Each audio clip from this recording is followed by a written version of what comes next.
Ang ating pumensahe ngayon ay pinamagatan nating breaking cycles and building patterns. Breaking cycles and building patterns. Alam niyo po, sabi ni Apostle Paul sa Ephesians chapter 6, "Finally, my brethren, be strong in the Lord.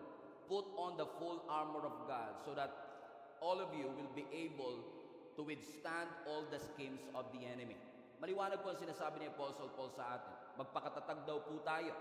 Isuot daw po natin ang baluti, ang armor ng ating Panginoon upang makatayo tayo sa anumang atake ng kaaway sa ating buhay. Alam niyo, yung salitang "put on the full armor of God" speaks of a war. Para tayong pinaghahanda ng Panginoon sa gerang paparating. Obviously, we may not be in a literal war, pero lahat po tayo ay dumadaan sa mga spiritual na gera sa ating buhay. And any spiritual war requires spiritual warriors. Ano sabi ng Scripture, lahat ng mga tao na nilagak ang kanilang pananampalataya kay Jesus bilang kanilang Panginoon at tagapagligtas, ikaw kapatid ay hindi lang basta anak ng Diyos, ikaw ay sundalo ng Diyos. Ikaw ay mandirigma, ikaw ay kawal ng Panginoon. Yes, we are His sons. Yes, we are His daughters. But you have to remind yourself, hindi lang ako anak, ako ay sundalo ng Panginoon. Pero napansin niyo ba yung mga literal na sundalo? Yung talagang totoong sundalo. Maaaring kamag-anak ninyo, asawa ninyo, kaibigan ninyo. Mapapansin niyo po, may mga common characteristics ang mga sundalo, ang mga mandirigma. Karamihan sa kanila ay physically malalakas talaga. Karamihan ng mga sundalo o mga warrior, mga focus po yan. Sila po ay trained para sa isang labanan. At karamihan po ng mga sundalo, mga kapatid, ay disiplinado for the art of victory. Ibig sabihin talagang dinisign, nasa mindset nila na sila po ay matagumpay at magtatagumpay. Pero ano nga kaya ang gagawin mo kung ang isang warrior na supposedly panalo sa isang labanan externally, kasi madaling sabihin that we are winning on the outside but actually losing on the inside. Meron po tayong gerang nilalabanan na hindi po natin mapagtatagumpayan gamit ang espada at kamao. Posible na kayang-kaya mong bumuhat ng mabibigat na weights doon sa gym, but actually you are collapsing because of the internal battle that you are facing. Kaya minsan sinabi ni Apostle Paul sa church ng Corinto, mag-ingat kayo dahil baka akala ninyo kayo'y nakakatayo pa, pero ang totoo madali na kayong mabubuhal. Let's look at the verse in 1 Corinthians chapter 10 verse 12, kahit hindi nyo ako masyadong pinapansin. Ang sabi ng Bible, "So if you think that you are standing firm, be careful that you don't fall." Are you still with me? Amen? Ano sabi ni Apostle Paul? Kayo, amen, kung iniisip ninyo that you are standing firm, maging maingat kayo na baka kayo rin naman ay matumba. In fact, kung titignan niyo po ang context ng verse na ito, winawarningan po ni Apostle Paul ang Church of Corinth against pride and overconfidence sa sarili nila. Bakit po? Kapag tayo po ay masyadong confident sa sarili nating lakas, delikado po yan. Hindi po guarantee na nagtagumpay tayo ngayon, 5 years later magtatagumpay pa rin tayo. Hindi porket naglilingkod ka sa Panginoon ngayon ay maglilingkod pa rin guaranteed after 5 years o hanggang... Hindi porket graduate ka lang ng Divine Encounter kahapon ay merong guarantee that 5 years later ang iyong pananampalataya at pagmamahal sa Panginoon ay mainit pa rin. Past victories doesn't guarantee future faithfulness. Amen? Kaya sabi ni Apostle Paul, be careful na iniisip mong ikaw ay nakatayo pa sapagkat anytime soon, even yung pinakamalakas ay pwedeng madapa. Kahit yung pinakamalakas ay pwedeng mapagod. Ibig sabihin yung confidence natin on the inside, it doesn't guarantee internal stability. Okay. Kahit na very confident, palagay mo ang lakas-lakas, matagal ng Kristiyano, mature na Kristiyano, hindi po guarantee na porket mukha silang confident, mukha silang malakas, ay meron po silang internal stability. Meaning, they could be winning on the outside, smiling on the outside, but losing on the inside. May mga battle na pinaglalabanan na maaaring hindi obvious sa mata ng tao, pero you've been dealing with that battle for years. Okay, marami sa inyo mga kapatid, hindi lang siguro makangiti, pero marami sa inyo ang nag-i-struggle with insecurity. Marami sa inyo ang nag-i-struggle with unforgiveness. Marami po sa atin na nag-i-struggle with fear. Natatakot kayo either sa kinabukasan. Mas takot ka pa sa katapusan ng buwan kaysa katapusan ng mundo, if you know what I'm saying, mga kapatid. Marami sa atin ang matagal ng Kristiyano but struggling with moral weakness.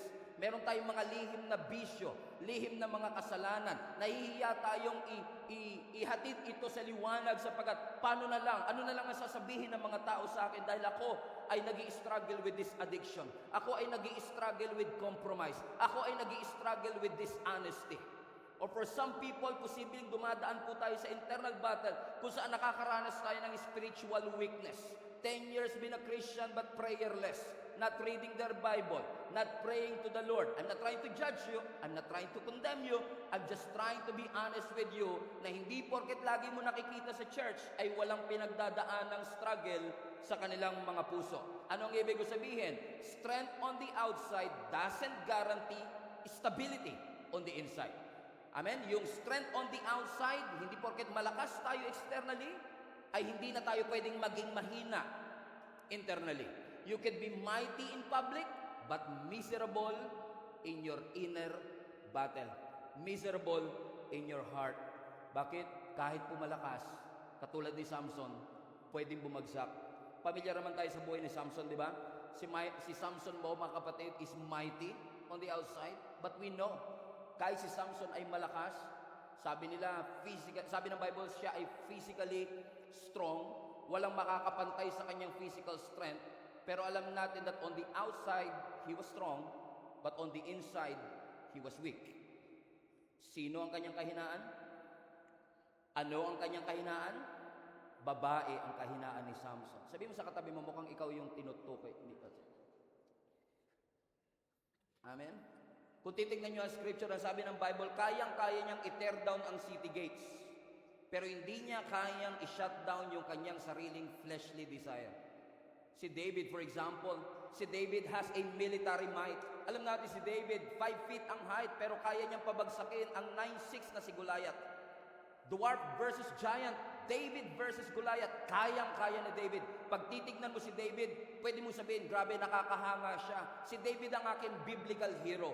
Pero apart from him being strong physically, apart from his achievement, apart sa kanyang mga tagumpay, ano ang sabi ng Bible? Malakas siya on the outside, pero kahit yung anointed, meron ding kahinaan.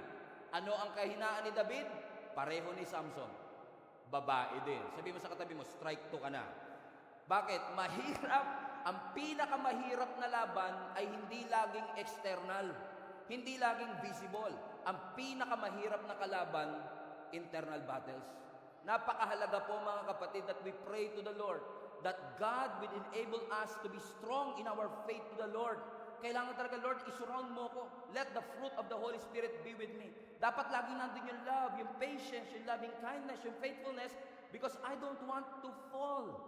Kasi kung ako lang, hindi ko po kayang manatiling nakatayo, Panginoon. Kung sarili ko ng lakas, hindi ko po ito kaya, Panginoon. In fact, lahat na po nilapitan ko, Panginoon. Pumunta na po ako sa bookstore, pumunta ako sa self-help section. Kasi kakala ko matutulungan ako ng mga librong mababasa ko. Only to find out kahit anong libro ang basahin natin without the grace of God, without the presence of the Lord, you will never make it to the other side. Hallelujah.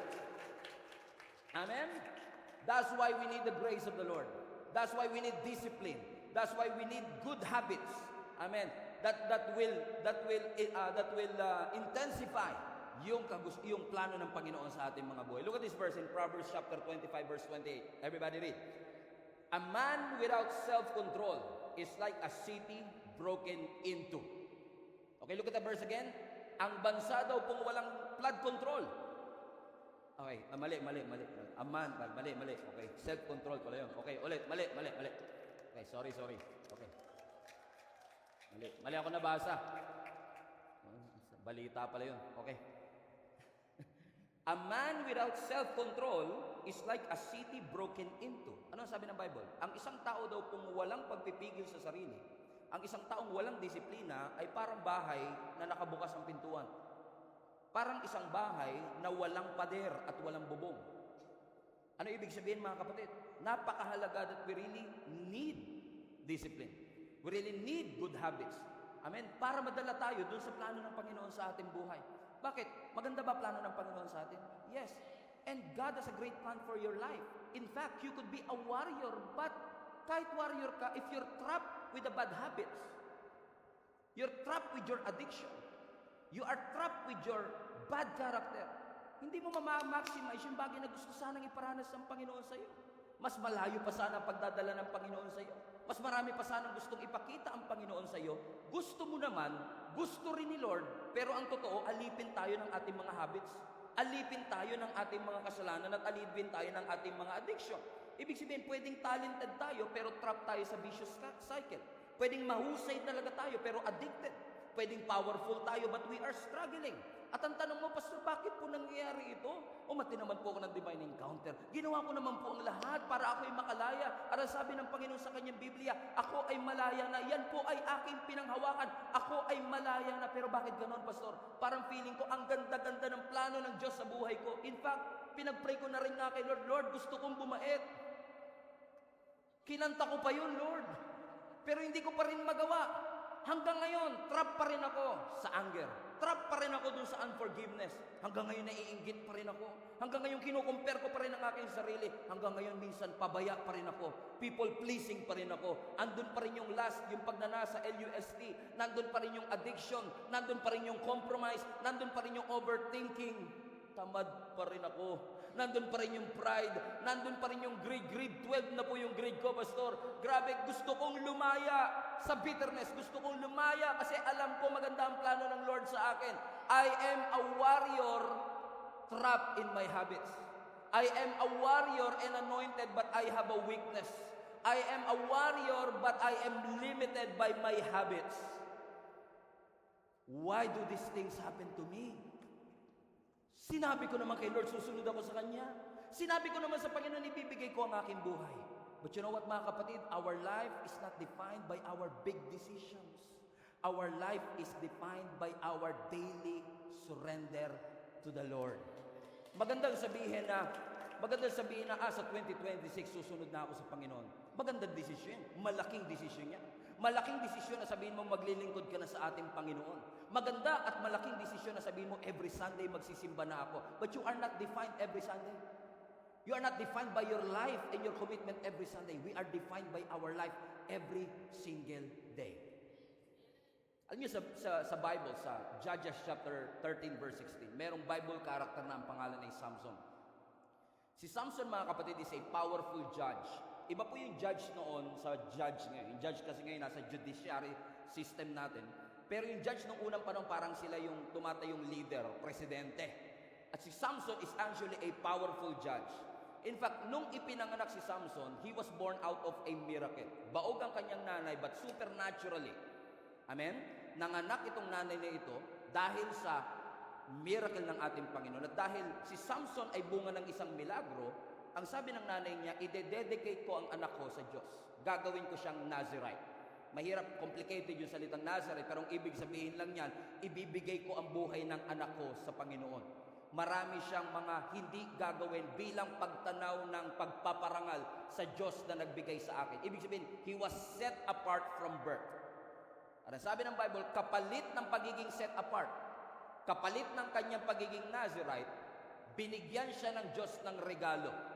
So sa una't-una pa lang, si Samson gifted na. He was gifted by a supernatural strength. Lakas na walang kahit sino ang makakapantay. Lakas na kayang pumatay ng leon gamit lang ang kanyang kamay. Lakas na kayang pumaslang ng libo-libong mga soldiers na nag-iisa lamang siya. Walang makatalo sa kanya, walang makapantay sa kanya. On the outside, parang undisputed. On the outside, parang walang makakatalo. Pero ang hindi nila alam, may kahinaan si Samson. Impulsive si Samson. Padalos-dalos si Samson. Kapag ginusto ni Samson, hindi niya lang basta gustong makuha. Ang gusto ni Samson, makuha ko na siya ngayon. Kahit sawayin siya ng mga magulang niya, hindi niya pinapansin. Kahit payuhan siya ng kanyang mga kaibigan, he doesn't mind. Kasi kung gusto ko, gusto ko. Sabi mo sa katabi mo, ikaw na naman ang topic. Impulsive. Padalos-dalos. And it had become his weakness. Sabi ng Bible, walang kahit sinong lalaki ang makatalo kay Samson. Kaya ang ginawa ng mga Philistines na mga kaaway, nagpadala sila ng babae. Ang pangalan, Delilah. Si Delilah at si Samson, hindi po yan love story. Si Delilah po ay pinadala ng mga kaaway para alamin saan nga ba nanggagaling ang lakas nitong si Samson. Maraming haka-haka, galing daw sa kanyang buhok, pero hindi nila masigurado. Kaya ipinadala nila itong si Delilah para siguraduhin na kung talagang sa buhok niya nanggagaling ang kanyang lakas. Every time na si Samson ay makakamit ng mga challenges, para bagang walang mahirap na bagay sa kanya. As I was saying kanina, kaya niyang patayin ng leon gamit lang ang kanyang kamay. Kaya niyang paslangin ng libo-libong mga army na nag-iisa lamang siya. Parang napansin siguro ni Samson na, aba, kahit na hindi ako sumusunod sa Diyos, kahit matigas ang aking ulo, kahit impulsive ako, parang nagtatagumpay pa rin ako ah. Ang tingin ng mga tao, sunod-sunod ang kanyang mga accomplishments, sunod-sunod ang kanyang mga achievements. Until one day, nung inilahad niya kay Delilah ang sikreto ng kanyang lakas, na inakala niyang galing sa buhok. Ang sabi ng Bible, Judges chapter 16 verse 20, then tumawag si Delilah. Ano sabi ni Delilah? Samson, the Philistines are upon you. Pagkatapos gupitin ang buhok ni Samson, ang sabi ni Delilah, ayan na ang mga Filisteo. Pre-name up siya ng kanyang lover. Pre-name up siya ng akala niyang nagmamahal sa kanya. Kaya hindi porket katabi mo sa kama, kakampi mo. Ayan na ang mga Filisteo. Ano ang sabi ng Bible? He awoke. Gumising si Samson mula sa kanyang pagkakatulog. And that is a word for somebody today. Gumising ka na sa pagkakatulog mo. Nag-i-intro pa lang si Pastor. He awoke from his sleep and he thought, watch this, I'll go out as before. Listen, I go out as before. Meaning, he was referencing to the history. Sabi niya, nangyari na to before. So sabi niya, dahil nangyari na to before, nagtagumpay ako before, may fast victories ako. I will do the same. I'll go out as before, I'll shake myself free, and I will be free. Bakit? Nangyari na kasi yan twice before this incident. Every time na susugurin siya ng mga Pilisteo, ang gagawin niya lang, shake lang siya, makakalagpas siya dun sa pagkakatali niya. Akala niya yung past victory niya will guarantee future victory. Akala niya, napansin niya siguro, sumusuway ako kay Lord pero nananalo pa rin ako. Sumusuway ako sa Lord pero nakakalaya pa rin ako. Sa mata ng tao, hindi nila napapansin. Kung meron man uling challenge, ganun lang din ang gagawin ko. Balik mo yung verse anak. Ang sabi niya uli, I will go out as before, katulad ng dati, I will shake myself free. Basa. But he did not know that the Lord had left him. This is tragic. This is Samson's tragic turning point. Inassume niya na ang lakas na meron siya ay nasa kanya pa rin. Pero nawala na pala. Because of his repeated compromise. Everybody say repeated.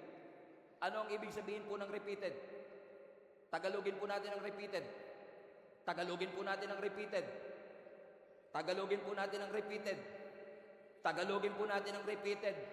Ano po Tagalog ng repeated? Ano po ang Tagalog ng repeated? Paulit-ulit yarn.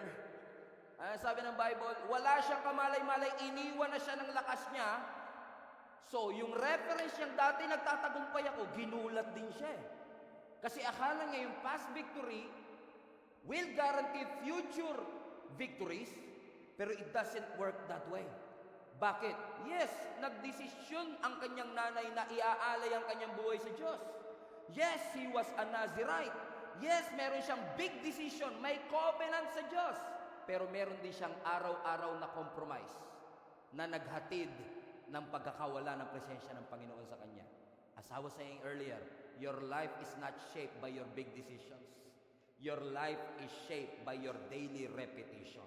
At napakarami pong mga Kristyano, buti na lang wala sa Gia Kamanaban ito, na-trap tayo sa cycle ng pagkatalo imbis na lumalakad sa victory na inilaan ng Panginoon sa atin. Kasi masyado tayo nakafocus dun sa desisyong maglingkod, nakafocus dun sa desisyong mag-worship, nakafocus sa desisyon na magpakalapit sa Panginoon, pero nakakalimutan natin na yung mga daily decisions natin ay makakaapekto doon sa big decisions natin na maglingkod sa ating Panginoon. Minsan kasi ini-ignore natin ang mga habits kasi maliit lang naman. Pero yung habits na maliliit, pag pinaulit-ulit, nagiging kadena.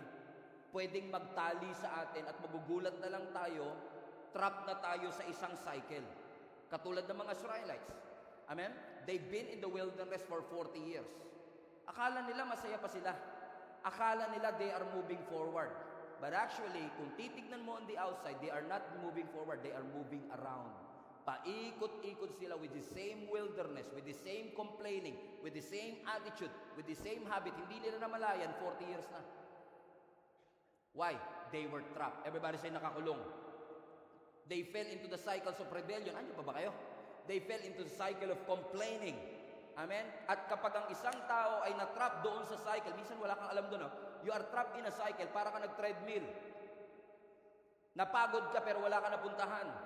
Para kang sumakay sa Ferris wheel, umikot kayo pero wala kayong narating. Parang pamilyar yun, ha? Pinaikot lang ako, wala kami narating.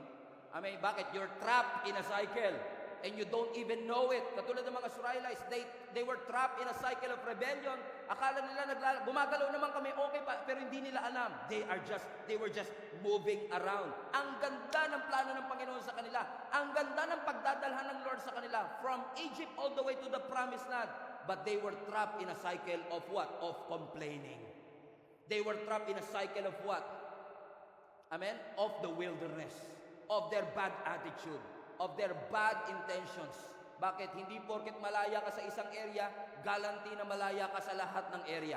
Strength in one area doesn't guarantee freedom in all areas of your life. That's why we need to watch out. Be strong in the Lord. Put on the full armor of God. Walang malakas pagdating sa laman. Walang malakas pagdating sa sarili nating kagustuhan. Walang malakas pag sarili lang nating kalooban. Kailangan natin ng Diyos. Kaya kailangan nating magbantay. Kailangan natin laging manalangin. Ipanalangin nyo lagi ang pastor ninyo. Lagi ko rin kayong ipinapanalangin. Kasi kahit yung nakatayo sa stage, walang guarantee na laging malakas. Even the strong has a limitation. Amen? Lahat, kahit anointed, hindi Superman. Kailangan natin ng Diyos kasi si Lord lang ang magbibigay ng lakas na sustainable. So let's watch out and pray. Yung tatay nyo, pangiti-ngiti lang yan, pagod na rin yan. And you don't know the silent battles that they've been going through. Yung mga nanay ninyo, porket ang daming nilalaba, ang sipag ng nanay ko, mahal naman, nag-i-struggle din po sila. Kamustahin natin sila. Amen? Kailangan magbantayan tayo. Let's watch out and pray for each other. Amen? Sabi mo sa katabi mo, huwag ka tutulog-tulog. Parang literal yun, ha? O, speaking tulog-tulog, naalala nyo si Peter, James, and John? Ito, gabi bago dakipin si Jesus. The night of Jesus' arrest. Do you remember that? Kinausap ni Jesus itong si Peter, James, and John. Sabi niya, kayong tatlo. Magbantay kayo at manalangin. Pupunta si Jesus sa Gethsemane, kung saan siya aarestuhin. Alam na ni Jesus kung ano mangyayari? Pero ang sabi ni Jesus Christ, because Jesus was about to enter an agony about the cross that he was about to go through. Ang sabi niya kay Peter and James and John, magbantay kayo at manalangin. Ano po yung dalawang instruction? Ano po yung dalawang instruction? Magbantay, manalangin. In other words, maging alerto kayo. Sa mga nakakaalam ng Bible ninyo, naging alerto ba sila? No, natulog sila. Now question, gusto ba nila matulog? Malamang hindi naman eh.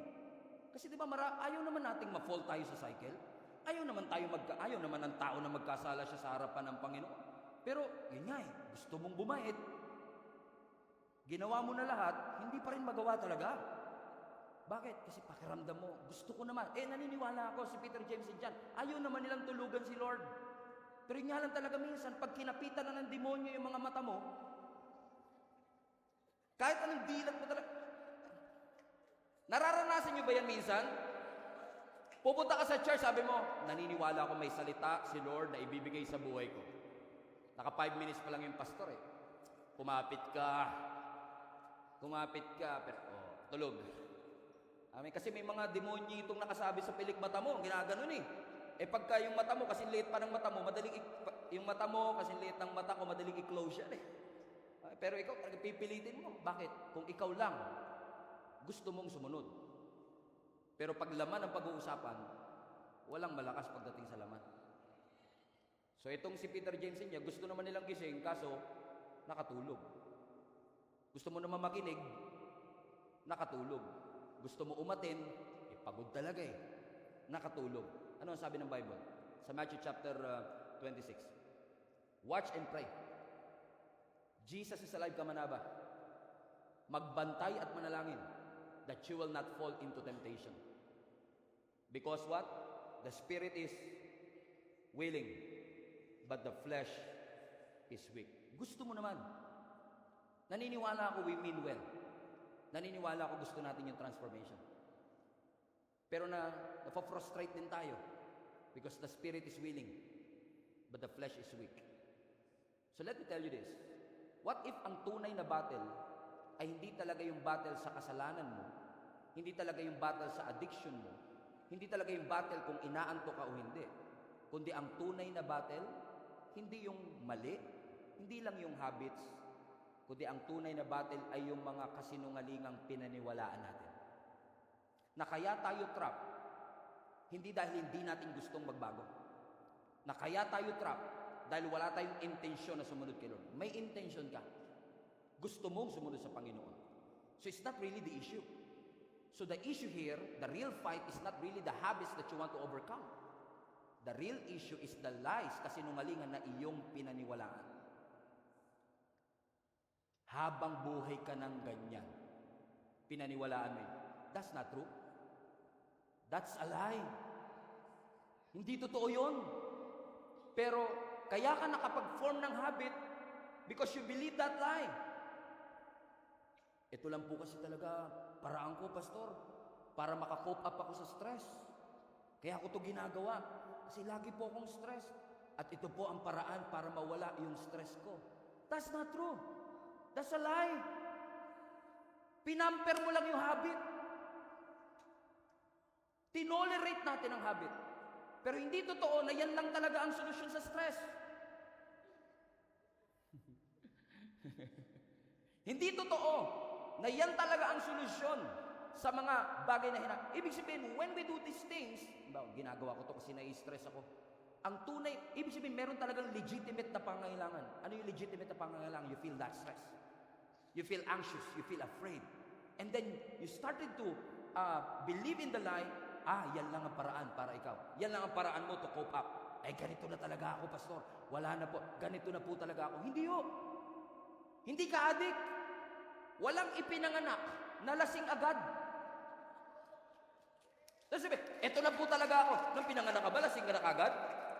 Nung pinanganak ka ba, may aluminum foil ka na kagad na hawak? No, that's not. Kasinungalingan lang yun na ipinapaniwala ng kaaway sa'yo para matrap ka sa cycle. Para hindi mo na gustong lumaya. Para hindi ka na mag-pray ng kalayaan kasi nga, eto na talaga ako. Hindi ho. Hindi ka addict. You are a warrior na trap lang sa habit. So kung trap ka, pwede kang lumaya. Amen? Yun nga lang, dahil yun ang pinaniwalaan natin, akala natin ganun na talaga tayo forever. Mahirap na kami at mamamatay na kaming mahirap. Pinaniwalaan mo yun. Di wala kang drive. Wala kang gana. Wala kang drive pumasok. Wala kang passion for other things. Bakit? Kahit ano naman gawin ko, ganito na rin kami. Kasi nungalingan nyo na pinaniwalaan po natin. Every transformation is effortless and begins with the mind. Alam niyo po ba, ang tunay na transformation begins not from outside in, but inside out. Let me prove that to you. Romans chapter 12 verse 1. Do not conform to the pattern cycle. Amen? Do not conform to the what? To the patterns of what? Of this world. But be what? But be transformed. So dalawang mahalaga salita. Conform, transform. Anong ibig sabihin ng conform? Ang ibig sabihin ng conform, may hulmahan, nakikikonform ka. So ibig sabihin, ikaw ang uma-adjust dun sa hulmahan. So kapag sinabi ng mundo, ito ang tama, okay, ito ang tama. Pag sinabi ng tao ng mundo 2025 na acceptable na yan, okay, I will accept it. You are conforming. Nakikiayon. Pero iba yung conform sa transform. Kasi yung conform, you are being transformed from outside in. You're trying to fit in. Lahat sila gano'n, gano'n na rin ako. Pero ang tunay na transformation is inside and out. Tatandaan niyo po ito. Si Jesus hindi bumaba mula sa langit para lang i-modify ang behavior natin. Hindi bumaba si Jesus para pabaitin ka. Bumaba si Jesus kasi gusto niyang i-restore yung identity na ninakaw ng kaaway sa iyo. Pinaniwala ka niyang adik ka. Pinaniwala ka niyang wala kang pag-asa. Pinaniwala ka niyang irresponsable kang magulang. Pinaniwala ka niyang wala kang mararating. Ikaw naman nag-conform. So sabi ng Panginoon, be transformed. How? Come on. How? Balik mo yung verse na. How? Come on now. By renewing of your mind. So ibig sabihin, ganito. When you hear, lahat tayo natatrap sa cycle because of the lie that we believe. Pero sabi ng Panginoon, do not be conformed to the patterns of this world, but be transformed here, in your mind. So every time, Satan will say, yan lang ang paraan mo para makapag-adjust. Wala, ganyan ka na talaga. Habang buhay ka ng ganyan. Challenge that lie. No. I made a mistake, but I'm not a mistake. I failed, but I am not a failure. You started here. You started here. And once you started in your mind, to believe that you are redeemed, forgiven, restored, loved by God, accepted by God, magugulat ka. Yung transformation, hindi outside in. Kundi inside and out. Posible kasing pag tinignan ka, uy, grabe, pag nagbihis to, parang pastor na pastor. From the outside, okay. But from the inside, hindi. Pero subukan mo yung baliktad. Puso muna uunahin, magbabago pati nguso. Pansinin nyo lang. Di ba? Pag yung puso ang nauna, sigurado ang nguso. Tayo minsan nakafocus tayo sa nguso agad eh. Baguhin mo nga yung sinasabi ng bibig mo. Pero kahit baguhin mo yan, pigilan mo nga magmura. Ano magagawa ng ganun mo? Nasabi mo na eh. Pero once, try mo lang. Baguhin mo. Mauna yung puso. Mauna yung puso. Pag bago puso, magbabago language. Yung dating nagmumura, nagmamahal na. Amen? Hindi. Walang. Nagulat ka na lang. Grabe, nagbago. Sino sa inyo nung simula na nagsimba kayo sa Gia Kamanaba? Nagulat ka na lang din. May pagbabago nangyari sa buhay mo. Hindi ko sinasabing tayo lang ang simbahan ganun. Pero isipin, the more na lumapit ka, nagulat ka, ay, nagbabago na ang buhay ko. In fact, hindi pa nga ikaw nakapansin eh. Yung asawa mo pa nakapansin. Sabi, sweetheart, nagbago ka na. Dati isang case na, ngayon dalawa na. Nag-improve ka na. Sorry. Joke lang. Nag-improve ka na. Nagbago ka na talaga. Napansin ang, bakit? Hindi mo siya pinilit. Hindi mo siya, alam niyo kung bakit? Because ang sabi nga ng scripture, the strength of sin is in the law. The strength of sin is in the law. The more you focus on, hindi na ako magsisinungaling, hindi na ako magmumura. Magugulat ka because the strength of sin is in the law. Pinakamababaw at silly illustration ganito. Pansinin niyo po. Kapag may nakita kayong nakasign, bawal magtapon ng basura. Sigurado may basura sa ilalim. Sigurado po yan. Dati wala namang basura doon nung walang sign. Pero nung nagkaroon na ng sign, bawal magtapon. At lahat ng basurahan nagsisimula sa isang basura. Amen? Kung saan nakalagay, bawal umihi dito. Amuyin mo. Mapanghi. Ano? Pinakamababang na illustration, the strength of sin is in the law. Tingnan mo ang mga bata, 1-year-old, 2-year-old. Tinuruan mo ng mabuting asal. Pahiramin mo ng laruan, hindi niya papahiram sa iba. Amen? I don't want. Tinuruan mo ba siyang maging madamot? Hindi, sin nature. Because we were born with that sin nature. And the strength of that sin is in the law. At dahil ganun na ang sitwasyon, pag tayo nagkasala, pag tayo na-trap sa cycle, sasabihin na natin, kaya mo na, tao lang ako eh. Nagkakasala rin. Bingo, you're trapped. Yun na pinaniwalaan mo eh. Wala na akong pag-asa eh. Tao lang ako eh. And you started to believe that lie. So ang lumalabas, yung kasalanan masyadong malaki, masyadong matindi, wala na akong paraan para ma-overcome. Baliktad na mindset. Baliktad na mindset. Kasi si Jesus pinagtagumpayan na yung kasalanan na umaalipin sa iyo. Amen? So hindi dapat tayo yung mag-a-adjust sa kasalanan. Kundi yung kasalanan ang aalipin. Bakit? Ang sabi nga ng Romans 6:14, put it up anak. Ang sabi ng Romans 6 chapter 14, for sin shall not have dominion over you. Maliwanag po ba yan? Ang kasalanan, walang dominion, walang authority over you. So, huwag mo sabihin, wala nang pag-asa, ganito na talaga ako, addict na talaga ako, lasinggero na talaga ako. Huwag kapatid, maling mindset, matatrap ka sa cycle, di ka makakalaya. Ang i-proclaim mo yung katotohanan ng salita ng Panginoon. Amen? Addiction has no power over me. Sin has no power over me. Fear has no power over me. Ano daw? Bakit daw? Balik mo na. For you are not under law, but under grace. What does it mean? You are now under a new covenant. Amen? In the Old Testament, in the Old Covenant, we are under the law.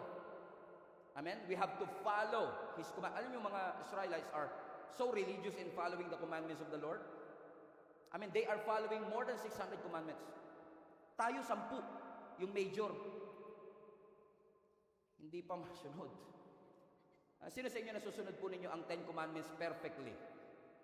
Yung mula January hanggang December, hindi nyo sinuway ang 10 commandments. Taas po kamay. Kung may magtataas po, pakilehans po ako. Para masama naman ako sa inyo. Kasi perfect ka eh. Ikaw na. Eh di ikaw na. Alam natin. Ginusto mo bang suwayin si Lord? Hindi. Sin nature. Amen? Ang hirap. In fact, hindi mo talaga masusunod kasi hindi mo nga memorize eh. Hindi mo alam kung ano yung pang-5 commandment. Hindi mo alam kung paano yung pang-7. Kasi mahirap sundin yung bagay na hindi mo alam. Na para mapansinin nyo, di ba? Trinay mo naman kabisaduhin yung 10 commandments. Hindi mo talaga parang pinipigilan ka. Allergic ako sa kasalanan. Pero tignan mo ang John 3:16, kahit bata. Kayang i-memorize. Ano nga sabi ng John 3:16? That He gave His only begotten Son, that whoever believes in Him will not be perished, but have everlasting life. 10 commandments. First commandment. See? You cannot even recite it. There is something about His grace. There is something about God's love that is magnetic. That every time you feel the love of God, you are reminded of His love for you. You are not being changed from outside and in. I'm trying to fit in kasi, nakita ko nagtataas sila ng kamay, so magtataas na rin ako ng kamay. Nakita ko kumakanta sila, so kakanta na rin ako. Pero hindi porket tumaas ang kamay, tinaas ang buhay sa Diyos. Subukan mo muna lang, Lord, i-transform mo ako from within. Magugulat ka, unti-unti na lang yung tumataas without even you knowing. Why? Because it's from the inside and out. Now, sin has no dominion over you, for you are what? For you are not under law, but under the grace of God. Huwag natin pakainin ang kasinungalingan, huwag natin itago ang kasinungalingan na ibinigay ng kaaway, huwag natin protektahan ito. I-confront natin ng katotohanan ng salita ng ating Panginoon. This is the truth, mga kapatid. Hindi natin mabibreak ang bad habits by trying harder. As sasabihin ng mga tao sa iyo, try mo pa. No. You can only overcome bad habits by believing better. Because if you think the right way, you will live the right way. It always in that order. Amen? It's always from inside and then in out. After all, si Jesus Christ, hindi bumaba dito para lang i-modify ang kabaitan natin. Bumaba si Jesus dito para i-transform ang ating mga puso. Magandang balita. Tama? Ibig sabihin, hindi ka pa stuck.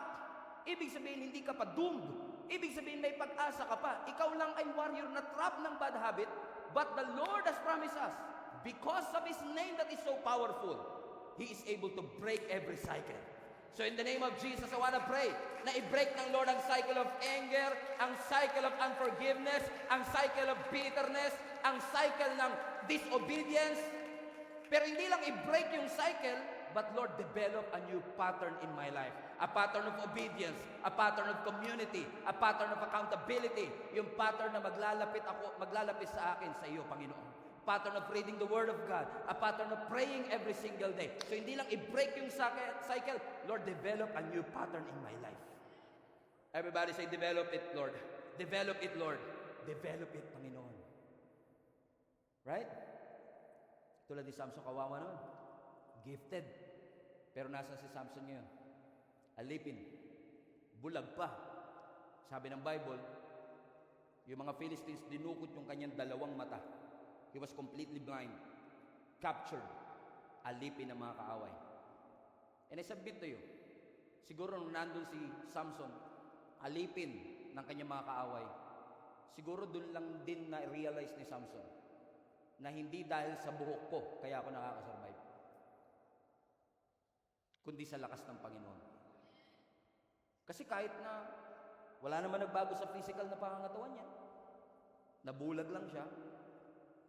Pero dahil umalis ang presence ng Panginoon, na-realize siguro niya, it was the presence of the Lord after all that made me strong. Aantayin pa ba natin na mapunta tayo sa rock bottom para i-recognize natin yung rock of ages? Or do we recognize it now? Na kung hindi dahil sa Panginoon, we will not be able to make it to the other side. At habang si Samson ay nandun sa huling yugto ng kanyang buhay, he made a simple prayer. Watch this. Judges chapter 16 verse 28. Then Samson prayed to the Lord, O sovereign Lord, remember me. Please God, strengthen me just once more. You know what happened after that? Because Samson cried out to God, the Lord renewed his strength. And he was able to defeat the enemy, at least man lang, bago siya mamatay. Why? It was not his hair. It was not his muscles. It was the presence of the Lord. It was the presence of the Lord.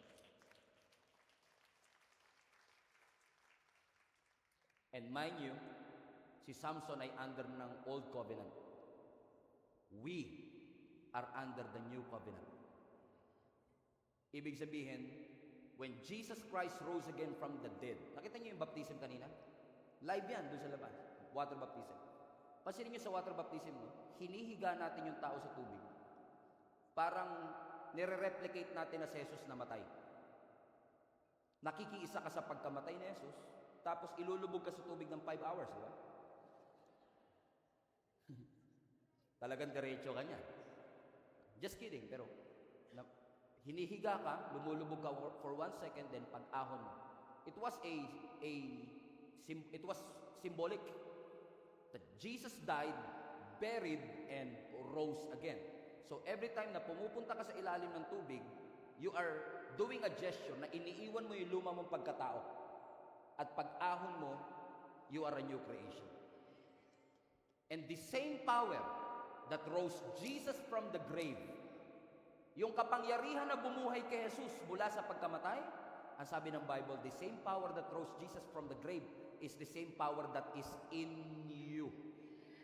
So don't think for a moment na kaya mong mapagtagumpayan ang mali sa buhay mo. Wag mong iisipin na kaya mo mapagtagumpayan ang kasalanan mo gamit lang ang lakas mo. Hindi mo kaya yan. Wag mong isipin. Hindi mo yan kaya. Kahit anong sipag mo, kahit anong hindi mo kaya yan. The only power that you need is the resurrection power of Jesus Christ. Amen. Ano pangalan ng church natin?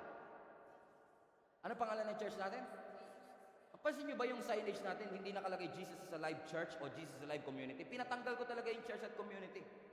Sa signage lang, hindi naman sa ating pangalan talaga. Sa signage, bakit? Kasi I want everyone na pagpasok natin, hindi mo makikita ang pangalan siya ng simbahan. It is a statement. Jesus is alive. Meaning, the God that you serve is alive. Ang Diyos sa pinaglilingkuran mo ay buhay. At kung buhay si Jesus, yung kapangyarihan na bumuhay sa Kanya, yun din yung kapangyarihan na magre-resurrect ng mali at lumang identity natin. Nung identity na sinira ng kaaway sa ating buhay. So every time sasabihin ng kaaway, nagkasala ka na naman. I'm not my past. I am not my mistake. I am not powerless. I am not alone. I will refuse to live in fear by the grace of God. Why? Because I believe in the resurrection power of Jesus Christ. So from now on, Lord, I pray, you will break the cycle of sin. You will break the cycle of temptation. You will break the cycle of excuses. You will break the cycle of toxicity. And now, Lord, develop a pattern of discipline. Develop a pattern of prayer, of word in my life. If anyone is in Christ, he is a new creation. The old has gone, and the new has come. Listen, let go of control. Hindi mo na yan kaya. Ibigay mo sa Panginoon. Ilang taon mo na sinusubukan lumaya sa addiction, hindi ka makalaya, di ba? Kasi sarili mo eh. Hayaan mong Diyos ang kumilos, magugulat ka.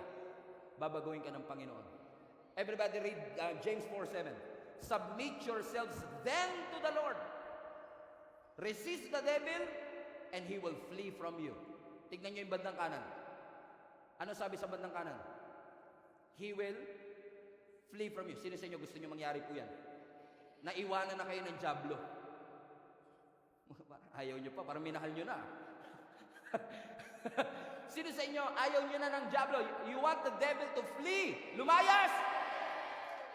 O basahin natin pabalik. If you want the devil to flee from you, read to the left. Resist the devil. Meaning, cast them out. Huwag mong mahalin. Huwag mong pagmeryendahin. Eh, ang tanong, makikinig ba ang Diablo sa'yo? Pag pinalayas mo, layas! Oh, yes. Matagal na natin magkasama eh. Ngayon mo lang ako papalayasin? Oh, pati yung demonyo tatawa pa yan eh. Minahal na kita. Ang tagal na natin pinagsamahan. Lagi ako nasa utak mo, lagi ako nasa puso mo. Ngayon sabi mo, alis? Wala kang pagpapalabas sa pinagsamahan natin. O hindi lalayas ang Diablo. Gusto nyo ba lumayas? Paano ang gagawin? Papalayasin. Makikinig ba siya? Hindi. Makikinig siya pag ginawa mo yung pinakauna. Ano yung pinakauna? Yun. Surrender.